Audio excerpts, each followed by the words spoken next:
Good evening. The 13th episode of Princeton Startup TV is coming to you from Mountain View, California. It's the Castor Seat right behind us. Our guest today is Feross Aboukhadijeh.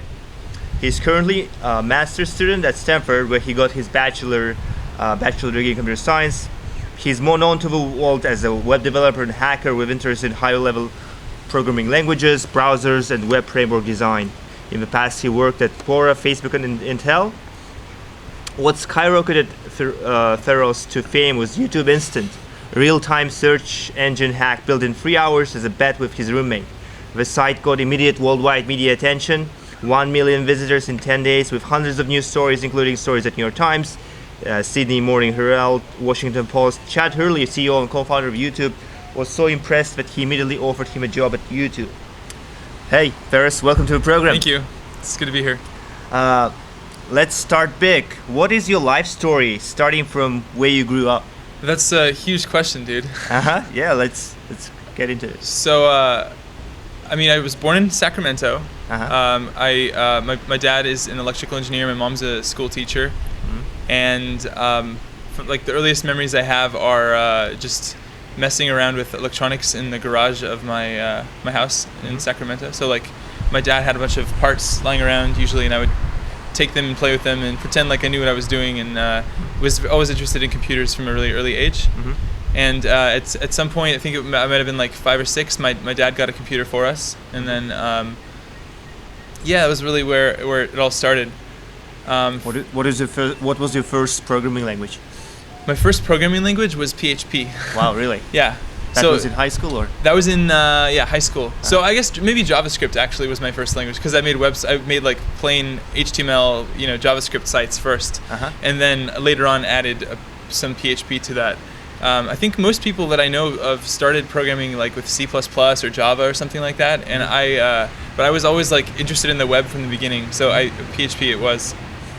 Got it. And then you went to school in Sacramento, or? Yeah. And then went to college at here around Stanford. Yeah. So I went to Stanford for computer science. Yeah. Let's talk. You have lots of web projects and hacks behind your back. Let's talk about them, starting from the earliest ones. In chronological order. Yeah. I don't remember the chronological order. I have a lot of hacks. I remember basically the first 2 years of college, I spent most of that just focusing on taking a lot of computer science classes and learning a lot of stuff. So I didn't really do too many side projects. It was mostly just the CS classes I was taking in school. But then during summer after sophomore year, I got an internship at Facebook. And during that summer, I spent a lot of time just building small projects for fun. And the one that was really the first big one that a lot of people know about is YouTube Instant. You built Instant.fm. Can you talk about that? Sure, yeah. So Instant.fm was something I built during my junior year of college. It's a music playlist site. It's sort of like Spotify in the browser. The idea was to basically make it really easy to make playlists and share them with your friends. So just a simple URL you can send to somebody, and you can let them listen to your 20 favorite songs, something like that. And you could also upload playlists from iTunes. So if you had a bunch of playlists and you wanted to get them online to share them, which is actually something iTunes still doesn't let you do. What do you do if you have a playlist? Yeah. You can't share it. So we solved those problems. We have a bunch of users still using the site regularly, but we've moved on. We worked on it for 3 months, and then and launched it, and then moved on to other projects. Cool. It was really fun. You also built study notes. Right. Which is. So that's a site to help high school students that are studying for AP exams, which are the tests that you often take to get into colleges in the U.S. And it started out as just literally a site where I just put all of my own notes that I was taking from the classes I was in onto this website, because I figured if I can't be the only one who's not really enjoying reading 40-page chapters in my U.S. history book. Yeah. And it wasn't an original idea either, because there were a lot of other sites already doing it. But what was cool was that after I put these notes out there, they were really good. I took really good notes. I got my friends to give me their notes, and we put them on the site as well. And then I even created a way for people to like send me their notes and get them added to the site. And so after just a little while of working on it, we had really good notes for 3 classes: English, U.S. history, and government. And so basically for like the last like 6 years since I've been in college and stuff, I've been just working a little bit on the site, keeping it keeping it alive, keeping it going, and it's been pretty awesome. Like just actually yesterday, it's funny that the timing on this. Just yesterday was today is the AP US history exam, and so yesterday all the students in the US were basically on my site studying. So I was sitting there with Google Analytics open, looking at the traffic, and it was the most awesome thing. Like just seeing like 1,000 people online right now. Yeah, exactly. Like seeing the like 10 page views per second going through, and like the server's not dying. It was an amazing feeling to see something I built like so long ago just still alive, still being useful. And Google ranks it really highly in the search engine, so that really helps people find it. Did you put it on EC2 or what? No, I just have it on a simple VPS server. So it's the company I use is Linode. Linode. Yeah, I mean EC2 would work fine as well. I just happen to use Linode. Do you still use Linode for all of your web?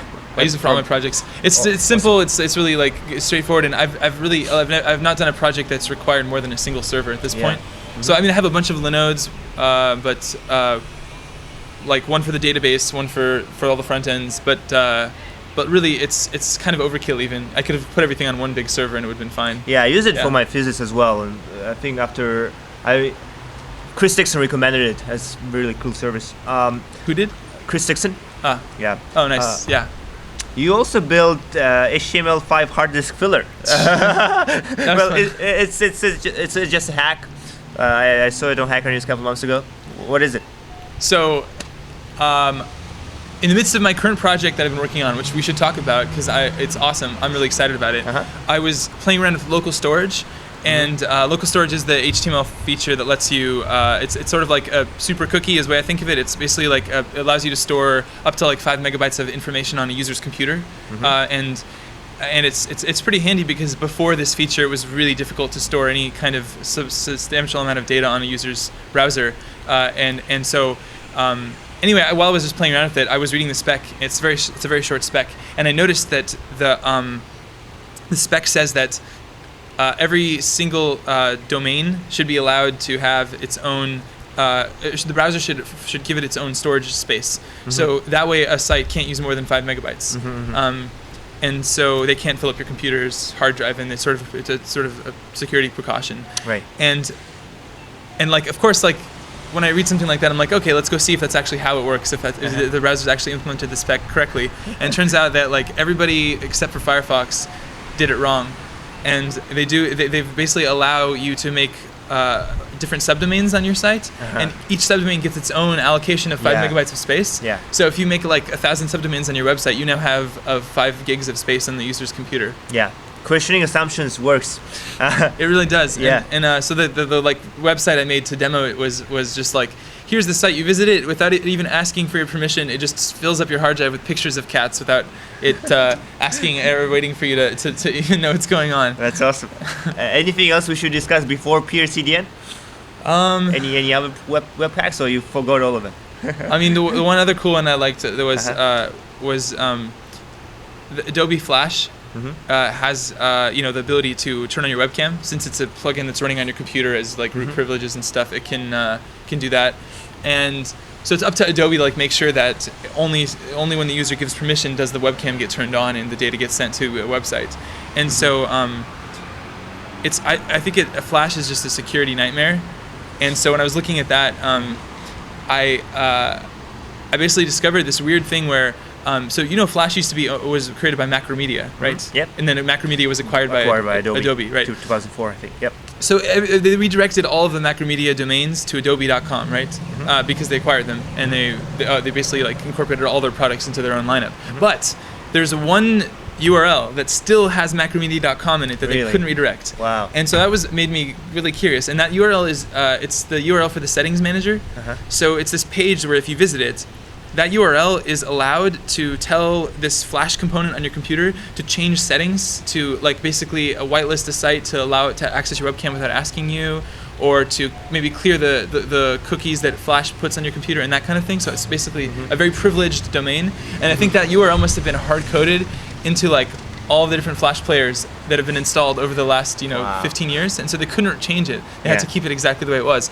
And so anyway, the trick is the hack that I discovered basically builds off of a hack someone else discovered that lets a random website enable your webcam.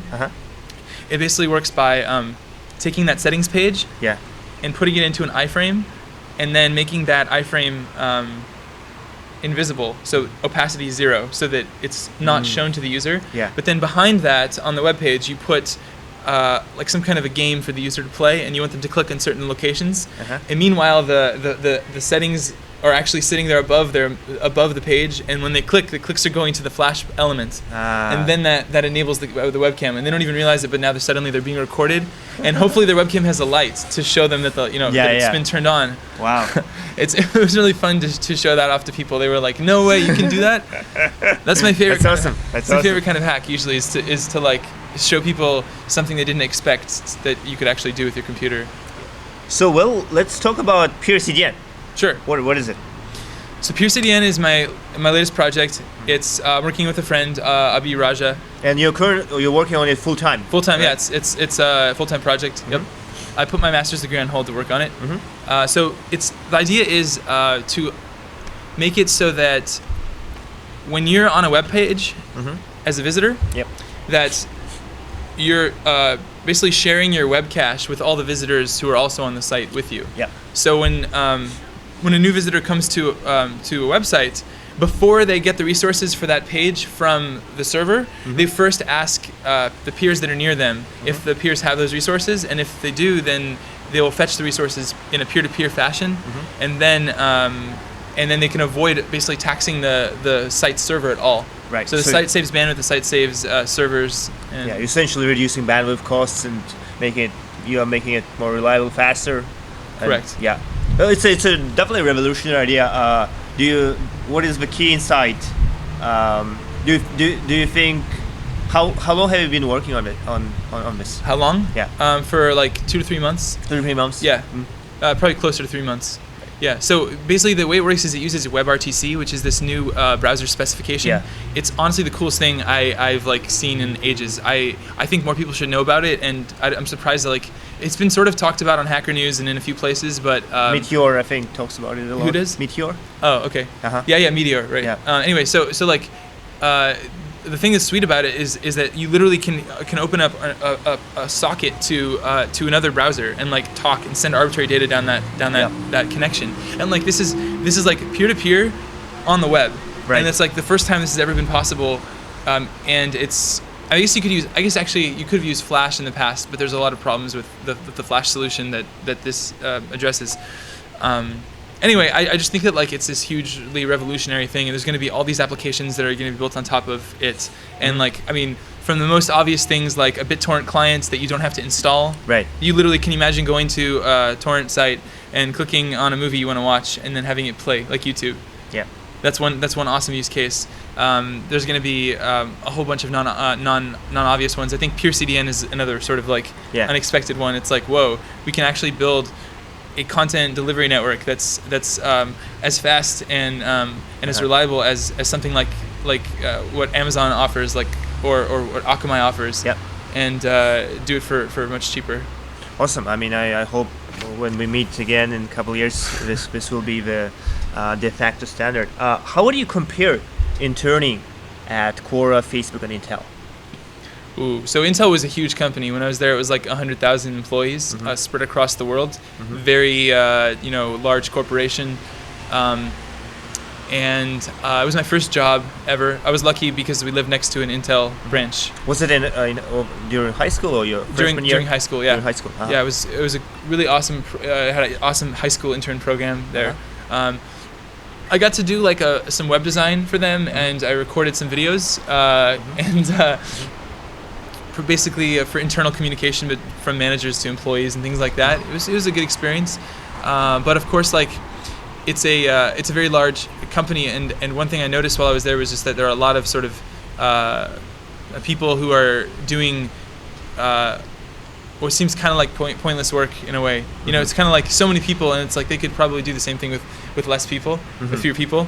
And like for example, some of the interns, not me fortunately, were like moving boxes around and doing kind of like not very interesting work. Right.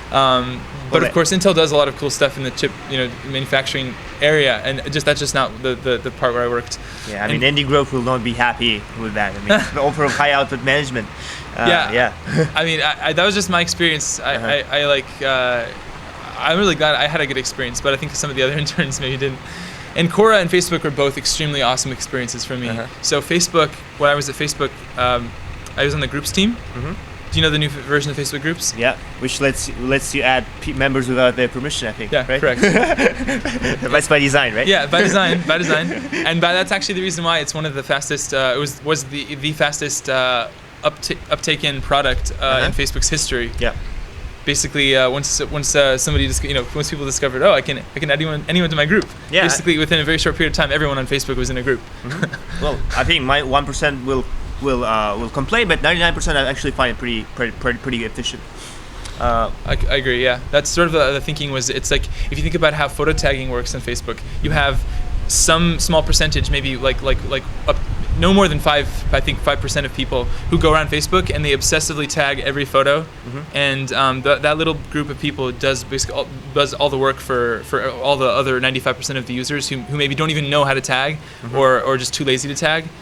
And like Facebook's really good at doing that kind of empowering the power users to do work for the non-power users. So like in that sense, like I create a family group and then I add all my family to it. My mom would not think of doing that. She wouldn't even know how to join the. Maybe she would. I'm probably not being nice to my mom, but but anyway, I can just do it, and once I've done it once, the work is done, and everyone is in that group.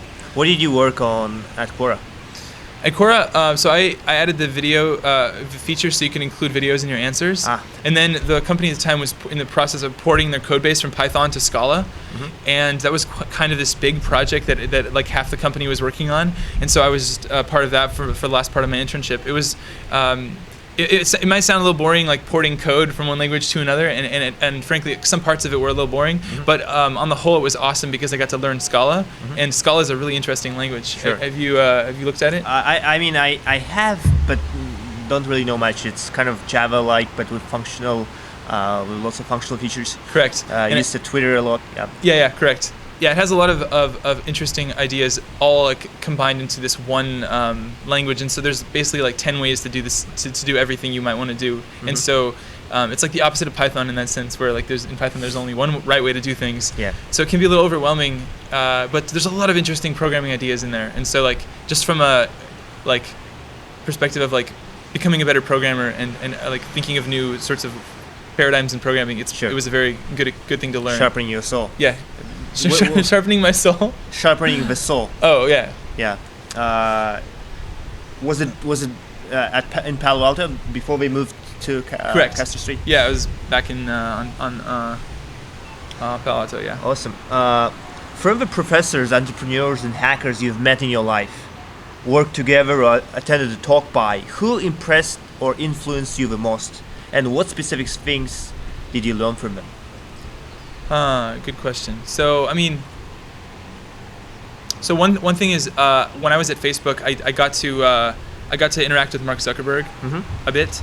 So the way the team worked was it was like 3 full-time engineers and 2 interns. I was one of the interns on the groups team, and what happened was we started off, when I joined, the team had just sort of formed right before I got there, and so the mission of the team was like, Facebook groups currently suck, like because no one uses them for actual communication with their friends. It's all these memes and these stupid things. So let's throw it away and make something better.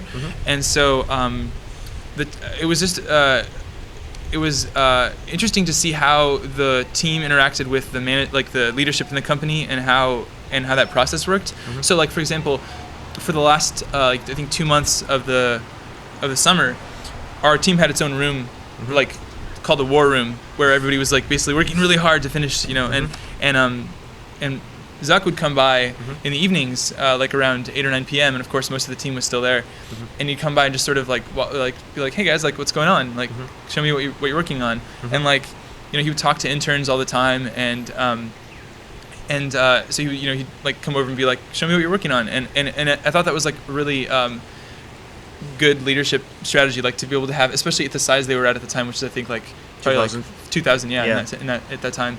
And just saw the CEO going around talking to interns. Sure. Very good thing. I think it's actually quite rare in other companies. Absolutely. To see that. Were you assigned to the Groups team? Yeah, when I was first assigned to it, I was actually like really mad because Groups is a terrible product, right? And I was like, I don't want to work on this thing that is just like the worst feature in Facebook. Why am I going to work on this? But then I found out they were building the whole new version, and it was very exciting at that point. Uh-huh. Yeah, and I mean, one thing that Zuck does really well is he has a very, very good product sense. Uh-huh. So just he sort of understands the like psychological motivations of Facebook users very well, and is able to like take a look at a product and be like very perceptive and anticipate how a particular like feature or UI change or messaging in the product will affect the users and affect like the way that it gets used. And so he anticipated a lot of things that like I maybe initially disagreed with in the terms of the product, but then turned out to be right after we did testing. Yeah. And I just thought that was a really cool thing to see, and I learned a lot from that. Awesome. Any professors? So we had this one professor at Stanford who taught operating systems. His name is John Osterhout. Yeah. And he just was a generally awesome professor in terms of teaching the material, but this one thing he did that was above and beyond just being a good teacher of the material was every Friday he would spend the last like 15 minutes of class just giving what he called his like life lesson for the week. Or he called it thought for the weekend, his thought for the weekend. And it was always something really like very inspiring and also like just insightful idea about life. And he's an older guy, so he's lived for a while, and he sort of has been doing software his whole life. He still programs, and he's like 60, and he's still like working on cutting edge like amazing stuff. Like his current project is RAM Cloud. Its idea is to like make this cloud that like lives entirely in RAM, and so you have it's super fast, and for particular workloads, it's like really well suited. Anyway, just like one of his lessons that he told us about was how he called it. He basically said that if there's someone who's like better than you at something, and their skill level is up here and yours is here, that like you shouldn't let that like make you sad or feel like you're never going to be able to catch them, because a little bit of slope makes up for like a lot of y-intercept. So if your slope is this, and like their slope is like they maybe they're a software engineer, but like they're not learning anything new. They're just doing their job, but they seem kind of godlike in that they're so good. But you learn really fast. Yeah. You'll very quickly catch up to them and surpass them if you keep your slope very high. So the most important thing is the slope and not the y-intercept. Absolutely. That's a really good lesson. Talking about other classes, what are your 5 most memorable classes at Stanford? Like, given it's still fresh in your mind. I don't know if it's still fresh in my mind. I actually took off a little bit of time. I took off fall quarter, and then I'm taking off this quarter, so it's actually been a while since. And then the one quarter I went back to in winter, I was doing a project where I was actually like working on pure CDN and getting units for it. So it's been almost a year since I actually took any classes. I don't even know if I can remember. No, I'm just kidding. I can. So yeah. So I think that one of my favorite classes was algorithms, because it's really the heart of computer science, right? Is like manipulating data in ways that are beyond like the trivial solutions, and there's a lot of interesting stuff in algorithms. Is Professor Ullman teaching it, or? No, it was Roughgarden. Okay. Yeah, Tim Roughgarden. And I'm trying to think. So maybe have some classes outside of CS. There was this class. This is a CS class. There was this class called C++ Programming Laboratory, which is like it's literally, it was a class about C++ and nothing else, which is a rare thing at Stanford, because usually they try to teach like programming principles and ideas, and not just sort of teach you like here's this one language and how it works, because that's not very far-sighted. Anyway, they had this exception where it's this one class for one unit, where you can learn all about C++. And it was taught by this guy named Keith Schwartz, who was he started teaching the class as a sophomore undergrad. Wow. And he's probably the most baddest person that I know. He thought of like making this class, and he went and created it. And then he was a junior when I was taking it as a freshman. It was literally one of the first classes I took at Stanford in fall quarter when I joined. And he was such a good teacher, so inspiring, so like excited, so like in love with the material. He would literally like bounce when he was teaching, and like his enthusiasm was so like infectious, and like got me so like made it so obvious that I should declare computer science as my major, and was very influential on me. He's now actually a lecturer at Stanford. So Really? He was so good at this class he taught as an undergrad that they hired him to teach. Now he teaches all the intro classes at Stanford. Wow. Yeah, for computer science. Awesome. He's a cool dude. If I could have dinner with any celebrity, those three people would be probably Bruce Lee, Osho, and Gary Kasparov. What about you? What were the two that you said? Bruce Lee, Osho, and Gary Kasparov. Which one of those two? No. Oh. Which, if you could have dinner with anyone in history, Oh, anyone in history. who those people be? Any celebrity, anyone. Alive. Not. Trying to think. Anyone in history. A childhood hero of yours. Yeah. I'm having trouble thinking of. I want to like all the things I'm thinking of are super cliche, so I'm like don't want to say them. But the one that someone who's alive that I would love to meet is this guy T.J. Holloway Chuck. I was actually just joking with a friend about how like he's like so awesome that like as soon as I see him, if I see him anywhere, I'm just gonna like walk up to him and give him a hug. He's a Node.js developer who has written so many modules for the community that like basically it's impossible to make a project using Node.js and not use something that he's written. Wow. Because it's just so core. Like he writes all these really like core features that infrastructural features that everybody else includes in their projects, and so his output is just prolific. Like if you follow him on GitHub and you just look at like he commits like 100 commits a day, and like he opens and closes all these issues, and he's managing like hundreds of repositories. He started this project called Component, which is the idea is to make like a package manager for web components. So things like date pickers and form elements and things like that include CSS and JavaScript.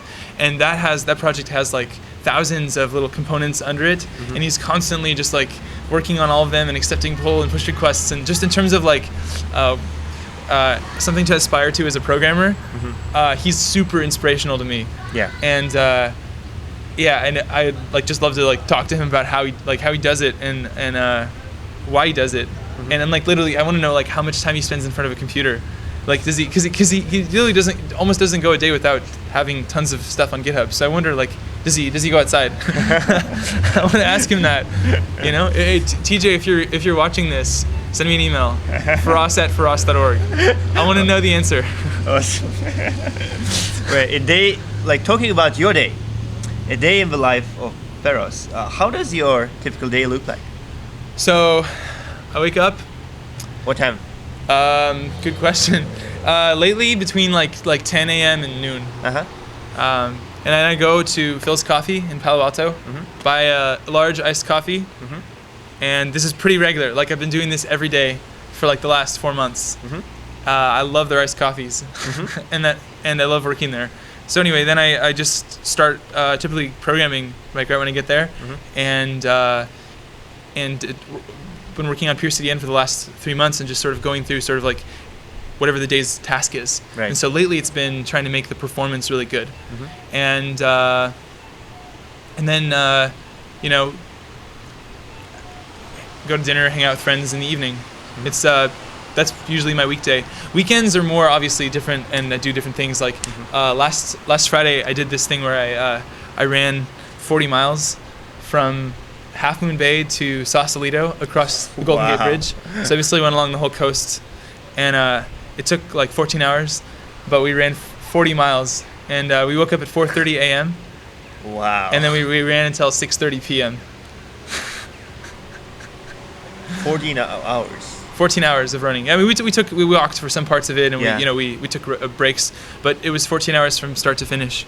What preparation? What was the preparation before? None. That's the like most ridiculous part.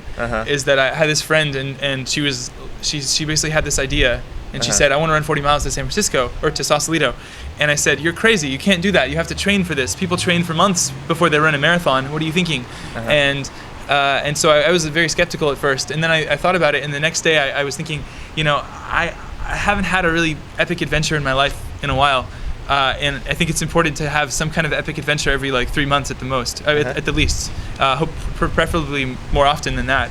But so I just decided to do it, and I thought worst case, we would stop after 15 miles, and then we had a very nice workout. But we adopted the rule that the only rule was that you can't say anything negative. You can't say that we're not going to finish. You have to be basically completely sold and bought into the idea that we're going to succeed. Yeah. And so it's there's a lot of parallels with startups, right? No doubt. I mean, what's a reasonable distance to run, right? Like 10 miles maybe? And we said we're going to do 40, which is like 4 times beyond what's reasonable. Everyone's telling you that it's not going to work. Your body's going to break down. And then we basically said, well, okay, maybe you're right, but I don't care. I'm going to try anyway. So no side effects on Saturday and Sunday. I mean, I was really sore the next day, and it was kind of painful to walk up and down the stairs in the house. You're fine now. But I'm fine now. I can walk. I literally could go on a run right now. Like, it's been only 5 days, and I'm already fully recovered. I think that it's really something that anybody could do. I'm not even joking. It's not like you need to be a runner. It's just if you go slow enough and you pace yourself, you can achieve quite surprising distances. And again, that's another startup parallel, I think. If you show up and regularly work and regularly like push forward, then you can achieve like amazing things in over the long term. No doubt. Yeah, it's not about like pulling an all-nighter and like hammering out a ton of code. It's about like regular I believe in habits as well. What do you call it a day? I mean, when the Phillies coffee closes, or sometime after that? Yeah, it's true. Phil's Coffee closes at 9 p.m. on weekdays, 8 p.m. on weekends, and when that happens, I gotta get up and move. And so then at that point, it's a question: am I gonna keep working at home, or am I gonna go and hang out? And it's usually 50-50. Sometimes I'll go home and keep working. Sometimes I'll go and hang out. Awesome. Let's talk about how you program. Do you plan things out on paper and then execute in short, high-intensity bursts? Do you listen to music, or what is your approach? So for most of college, my programming was very, very bursty.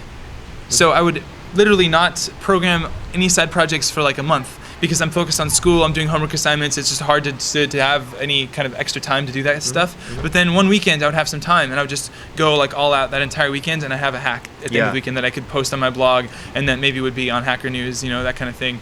And that was super satisfying. I really enjoyed doing that, like that kind of bursty programming where you just pull all-nighters but it's not sustainable at all, right? That's the thing. So with Pure CDN, we're both being very like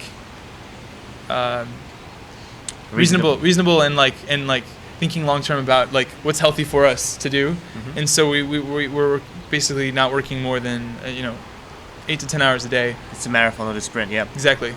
Yeah, so that's how we're doing it. We in terms of like the hacks I did in college, that was typically like I got an idea and I'm just gonna go and build it, and I don't care about planning anything. I'm just gonna figure it all out as I go. Worst case, I wasted a day of my life. No big deal. I probably learned something in the process. Yeah. But with what we're doing now, it requires a little bit more planning, a little bit more like strategy, and you don't want to just go and like waste time building a feature or building something that's not thought out and then having to throw it away. It's just not efficient. On the micro level, when you have to, let's say, develop a certain feature, do you kind of plan things out on paper and then look things up on Stack Overflow, and then when you're ready to go, then you code in a kind of, let's say, 1 hour burst, and then you go back to do some planning, and or do you mix those two stages? typically mix the two stages. So if I know there's a bug I want to fix or a feature I want to build, I go to the code that's related to that area, and then I start to look at it and try to understand what change I need to do, and then I can typically just start programming it right away, and I look up things in Stack Overflow and Google as I go. That's how I do as well. Yeah. It's kind of fun to like not do too much planning when you're doing that kind of thing, because if you over strategize and plan out, like there's a lot of times I think the actual like code the existing code that you're trying to integrate your thing into will end up dictating a lot more of the design than you originally anticipated, and so you'll end up having to change it as you go anyway. And so, yeah, I don't think too much upfront planning is actually a good thing. Sounds good. The reason I'm asking is quite a few competitive programmers, when they start doing kind of industrial software engineering, they apply those competitive programming experiences in the kind of at a new place, and the way they do it is don't touch your computer unless you know 60% of the solution, those kind of things, and so they really plan things out and then do it in a kind of top quarter single round match style in an hour and a half, and then they take time off, and then again second round they just think about the next step and think it out, and then do another 90-minute round and then go back. It's like, and do it if you do 3 of us rounds a day, you're good. But it's kind of cool to look at the different ways to. I like that idea though. I'm gonna try that. So there's something to be said for time limits. I'm a huge fan of time limits on projects. Typically I do those at hackathons though. But I'm curious what it'd be like to set kind of like arbitrary sort of time limits. Like I'm gonna spend 90 minutes on building this feature out and seeing how that would work. Right. That's interesting. What else do you do outside of programming other than running and traveling to Japan? Yeah. So I'm actually traveling to Croatia in tomorrow actually to go and give a talk at a startup conference. But other than like startup and programming things, I'm into music. So I've been going to lots of concerts lately, and I don't know. I used to play video games a lot more, but now that I'm doing this startup, it's kind of hard to find time to do that. But I used to like to play Counter-Strike a lot with my friends. We'd do like LAN parties and awesome, pretty fun stuff. Which talking about music, do you listen to music while coding? Yeah. What kind? So I don't know, like Daft Punk or something without words. Typically is really good. I know that some people who can do it with words. There's actually is an exception. If I know the song really well, then the words in the song don't bother me, because my brain doesn't have to process the words. It's just sort of like it's a sound at that point. It's gone from being language that I need to parse to it's part of the background noise. This is exactly kind of Max Levchin's advice. Don't listen to music listen to music with no words, so it doesn't kind of activate the language part of your brain. Correct. Yeah. What about you? Do you? Well, I do listen to music. I listen to mostly instrumental, no words at all. Joe Hisaishi is a Japanese composer. I listen to Ennio Morricone, Paul Maria. I like Hans Zimmer. Hans Zimmer is so good. Yeah. Yes, movie soundtracks are the best. The Last Samurai, especially. Oh, one of my nice, favorite. dude. It's a really good soundtrack. Let's talk about books. Which 5 books shaped who you are and effectively changed your life? So, there's this one book that I read when I was in middle school called His Dark Materials. And the book that people might recognize is The Golden Compass, which is the first book in that series. And it's like this young adult novel, like fantasy, sort of like involves like talking animals and like things like that. But it's actually like it was a really profoundly like influential book for me, because of it was the first real like epic adventure sort of book I read, and I just remember it being really inspirational for me. It made me realize like I want to go and like travel the world and like do awesome things with my life. And after I read that book, I think that like if I had read Lord of the Rings first or something like that, or something maybe like Harry Potter, then I would have said that book. but that was really influential. I read Steve Jobs' biography. I'm sure a lot of people say that is their as their answer. I thought that it was good, but not that influential. I'm trying to think of. Let's see. You asked me for 5 books, and you can name 3. I mean, up to you. Okay. There's this book called "Your Strange Loop." Your Strange Loop. Yeah, have you heard of it? No, I haven't. Yeah, it's about how humans are sort of this like feedback loop system where like there's stuff coming in and like processing happening and like then of course you're interacting with your environment, and it's sort of like I think pretty convincingly breaks down the argument for free will and says that people don't have free will, and I really like the ideas in it, not because I don't think that like I should try to do things do things with my life, but just because I like a lot of the implications that come out of that. A world without free will means that people are not responsible for their faults, but they're also they don't get to take credit for their achievements, and it sort of creates this like nice worldview where you don't worship people who are awesome because they're really awesome because of a bunch of circumstances that like they really don't get to take credit for. It's just sort of like they were in the right place at the right time, they had the right environment, they had the right genes, they had the right upbringing, that kind of thing, and similarly like when you see somebody who's like a bad person, you don't feel like you shouldn't feel superior to them. You shouldn't try, and when they commit a crime or something, you shouldn't punish them for retribution. It's sort of like it's unfortunate that they are the way they are, and I just kind of like a lot of things that come out of that. It was a really awesome book. I actually wrote a blog post about my thoughts on free will after reading that. I see. We'll check it out. Times. Yeah, I mean, I think that you need to explain your successes with luck, but explain your failures. Find the reasons for your failures within yourself. Correct. This is like the most, I think, kind of effective paradigm to look at things.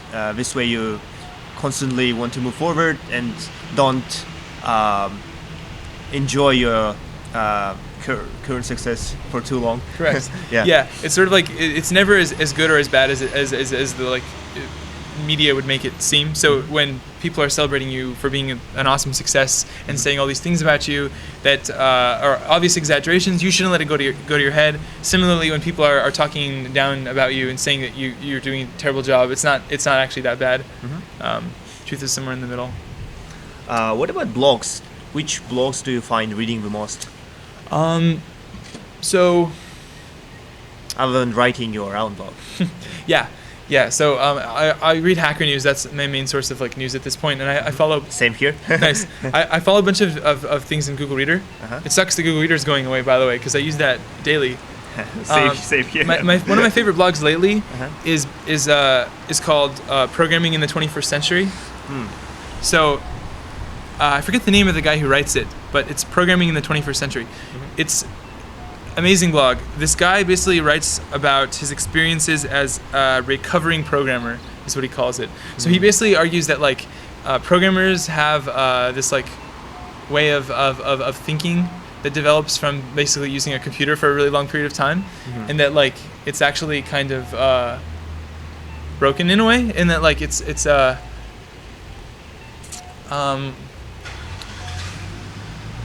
kind of like it changes the way you think, and it's not normal. Is sort of his point. And anyway, that's like one of his points. But in general, what he writes about is like how like he went through this process where he learned programming. He like learned functional programming. He learned like about all these kind of esoteric languages that do all these things that are like philosophically interesting and maybe like elegant, and he would obsess about like language design and picking a good language and having nice aesthetics in your code, and he for a while in his life would basically got really like caught up in this and ended up like missing the entire like point of programming, which is that you're supposed to make stuff. You're supposed to. The point. Why is programming an interesting thing? Why do we program? We program because we can change the world. We can build things that didn't used to exist before. Right. And while it may be interesting to build a beautiful program for the sake of making a beautiful program because it's pretty and it makes you happy and like it's aesthetically pleasing, if it doesn't do anything useful, then you shouldn't like kid yourself and think that you have done something really useful. I mean, it's only useful in the sense of the satisfaction it gets you and the aesthetic beauty of it. But most people aren't programming for that purpose, and they sort of forget the purpose of programming. And so that's why I kind of like laugh at the whole like the whole kind of meme on Hacker News and in general, where people make fun of like JavaScript and they make fun of PHP. I mean, I think both of those languages have a lot of problems, but I think that like the kinds of people who spend all day like writing long ranty comments on Hacker News or writing posts about how these languages are terrible. If they don't actually spend the daytime like being really, really productive in their other language of choice, and they just spend most of their time ranting about how these other languages are bad, what are they doing? They're missing the point, right? Yeah. And so there are tons of people out there that are using JavaScript to build awesome things, right? And like, and so you basically, I think, shouldn't be able to we shouldn't listen to people who don't actually have output on these things. Yeah. Yeah, so that's sort of what his main thesis is that remember the point of programming. The point of programming is to make things. Right. Well, and at the same time kind of balance it at least with writing highly maintainable code. Sure. Yeah, I mean, that's a trade-off, right? Refactoring, yeah, I mean, if you want to make things, if you want to be able to make things in a year from now, you want to design things well, right? That's true. Actually, that's a question. Do you just what is your approach? When do you refactor, or do you refactor at all?